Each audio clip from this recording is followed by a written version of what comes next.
कर्म का फल।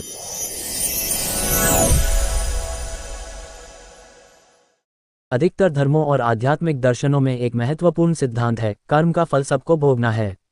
इसका अर्थ है कि हमारे कर्म हमारे भविष्य को निर्धारित करते हैं और हमें जो कुछ भी मिलता है उसका फल हमें ही भोगना पड़ता है। इसलिए हमें चाहिए कि हम अपने कर्मों पर ध्यान केंद्रित करें और सदैव अच्छे कर्म करें। हमें जीवन में कई स्थानों पर यह सिद्धांत देखने को मिलता है।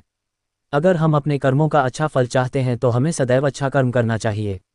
कुछ लोग यह मानते हैं कि वे बुरे कर्म करके उसका फल नहीं भोगेंगे, लेकिन ऐसा नहीं होता है। जब हम बुरे कर्म करते हैं तो हमें उसका फल जरूर भोगना पड़ता है। एक बहुत अच्छी बात है कि अच्छे कर्म करना बहुत आसान होता है। हमें सदैव अपने आसपास के लोगों के साथ अच्छा व्यवहार करना चाहिए और जब भी हम अपनी संख्या को बढ़ाना चाहते हैं तो हमें दूसरों की मदद करनी चाहिए। हमें दूसरों के साथ संयमपूर्वक व्यवहार करना चाहिए और बुरे कर्मों से बचने का प्रयास करना चाहिए।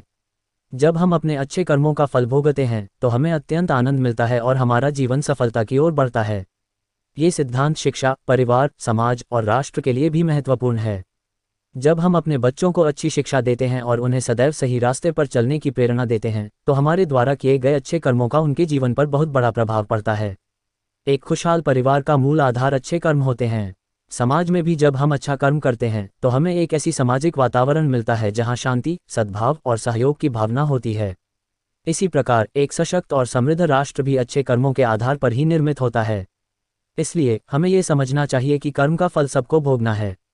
हमारे कर्म हमारे जीवन को निर्माण करते हैं और हमें जो कुछ भी मिलता है उसका फल हमें ही भोगना पड़ता है। इसलिए हमें सदैव अच्छे कर्म करने का प्रयास करना चाहिए और दूसरों को भी इस बात का आदर्श बनाने की कोशिश करनी चाहिए। यह एक स्वस्थ, संतुलित और समृद्ध समाज के निर्माण का मार्ग है। धन्यवाद।